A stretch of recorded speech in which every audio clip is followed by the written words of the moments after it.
एक छोटी सी कहानी सुनाना चाहता हूँ। यह कहानी उस समय की है जब सिद्धार्थ बुद्ध नहीं हुए थे।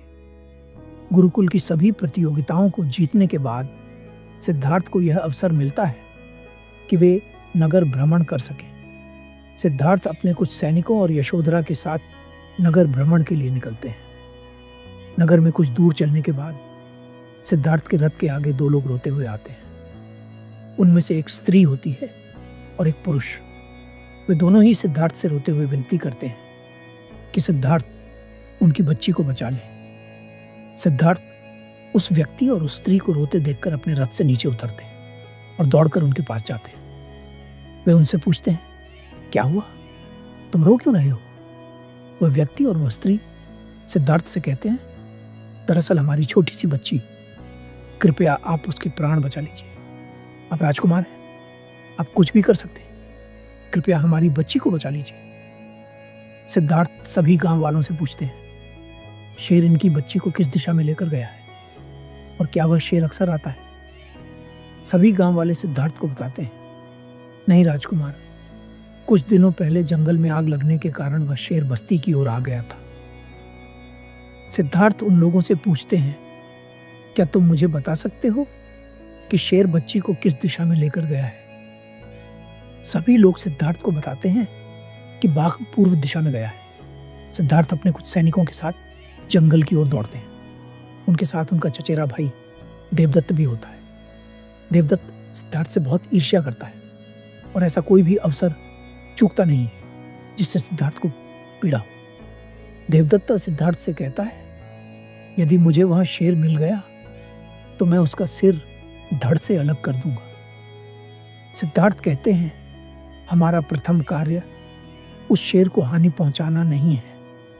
हमारा पहला उद्देश्य उस बच्ची को ढूंढना है। जंगल में कुछ दूर चलने के बाद सैनिकों को शेर के पैरों के चिन्ह दिखाई देते हैं। सिद्धार्थ और सैनिक उन पैरों के चिन्हों के पीछे पीछे चलते हैं। कुछ दूर आगे चलने पर सिद्धार्थ को किसी के रोने की आवाज आती है। वह और कोई नहीं, वही छोटी बच्ची होती है जो रो रही होती है। सभी लोग उस आवाज का पीछा करते हुए उस जगह पर पहुंचते हैं जहां वह बच्ची रो रही होती है।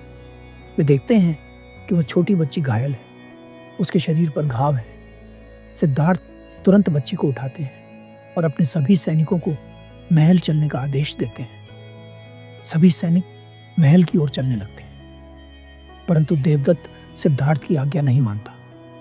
वह सिद्धार्थ से कहता है, तुम महल जाओ और इस बच्ची का उपचार करो, मैं उस शेर को खत्म करके ही वापस आऊंगा। सिद्धार्थ कहते हैं, बच्ची सुरक्षित है, इसलिए शेर को मारने की आवश्यकता नहीं है। हम उस शेर को जीवित पकड़ सकते हैं और दूर जंगल में छोड़ सकते हैं। इसलिए देवदत्त, तुम मुझे वचन दो कि तुम उस शेर को नहीं मारोगे।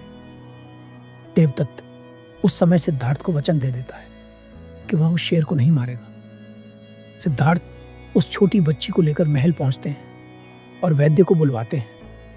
वैद्य आता है और बच्ची का उपचार करता है।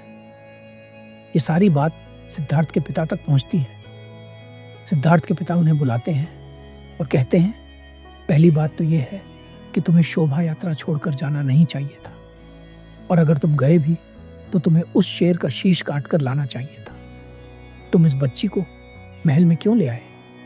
जनता को दयालु राजा नहीं चाहिए, जनता को चक्रवर्ती राजा चाहिए। सिद्धार्थ अपने पिता से कहते हैं, पिताजी, उस समय मुझे जो उचित लगा मैंने वही किया।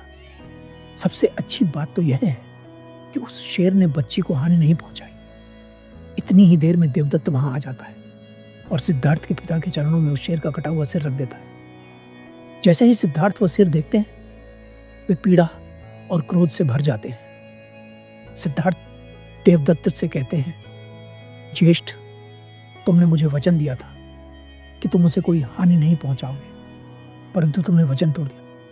देवदत्त सिद्धार्थ से कहता है, वह शेर नरभक्षी था, उसे जीवित छोड़ना उचित नहीं था। सिद्धार्थ कहते हैं, वह नरभक्षी नहीं होते, हम उन्हें बनाते हैं। देवदत्त कहता है, उसने एक बच्ची पर हमला किया। सिद्धार्थ कहते हैं, नहीं, वह बच्ची जीवित है।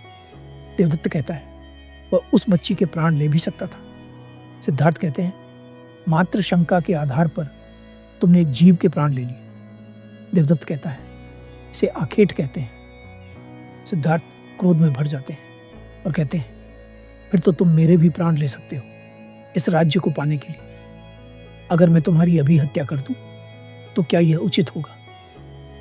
सिद्धार्थ अपनी तलवार निकालते हैं और रोते हुए देवदत्त की गर्दन पर रख देते हैं। सभी लोग चौंक जाते हैं और सिद्धार्थ से कहते हैं, तलवार हटा लो सिद्धार्थ, देवदत्त को लग जाएगी। पर सिद्धार्थ तलवार नहीं हटाते।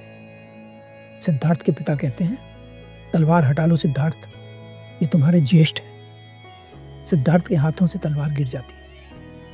वे शेर का सिर उठाकर वहां से चले जाते हैं। सिद्धार्थ जंगल में जाकर उस शेर के सिर को मिट्टी में दबा देते हैं और वहीं बैठकर रोने लगते हैं। सिद्धार्थ गहन पीड़ा से भरे होते हैं। उन्हें कुछ समझ नहीं आता कि वे क्या करें। फिर उन्हें अपने गुरु की याद आती है। वे दौड़कर अपने गुरु के पास जाते हैं और कहते हैं, गुरुदेव, आज फिर मेरे मन में प्रश्नों की बाढ़ लगी हुई है। ज्येष्ठ देवदत्त ने एक जीव की हत्या कर दी और मैं उसे बचा न सका। मेरे मन में बहुत सारे प्रश्न उठ रहे हैं। कृपया आप मार्गदर्शन करें। गुरु कौंडिन्य सिद्धार्थ से कहते हैं, उस बाघ ने अपनी प्रकृति के अनुसार कार्य किया, देवदत्त ने अपनी प्रकृति के अनुसार कार्य किया और तुम अपनी प्रकृति के अनुसार कार्य कर रहे हो। इसमें तुम्हारा कोई दोष नहीं है। सिद्धार्थ कहते हैं, फिर क्यों मेरा मन ग्लानि से भरा जा रहा है? गुरुवर्य, क्या कोई रास्ता नहीं जिससे मैं इस पीड़ा से बाहर आ सकूं? गुरु कौंडिन्य कहते हैं, जानवर की प्रकृति उसकी मृत्यु के साथ समाप्त हो जाती है, परंतु मनुष्य में यह क्षमता होती है कि वह अपनी प्रकृति को जीते जी बदल सके। सिद्धार्थ कहते हैं, परंतु कैसे गुरुवर्य? गुरु कौंडिन्य कहते हैं, ध्यान से। ध्यान ही वह एकमात्र मार्ग है जो तुम्हारी प्रकृति को बदल सकता है। जैसे तुम हो, उससे बिल्कुल अलग इंसान तुम्हें बना सकता है। ध्यान में बैठो और अपने विचारों, अपनी भावनाओं पर दृष्टि रखो। सब कुछ शांत हो रहा है और तुम उसे देख पा रहे हो जो देखने योग्य है।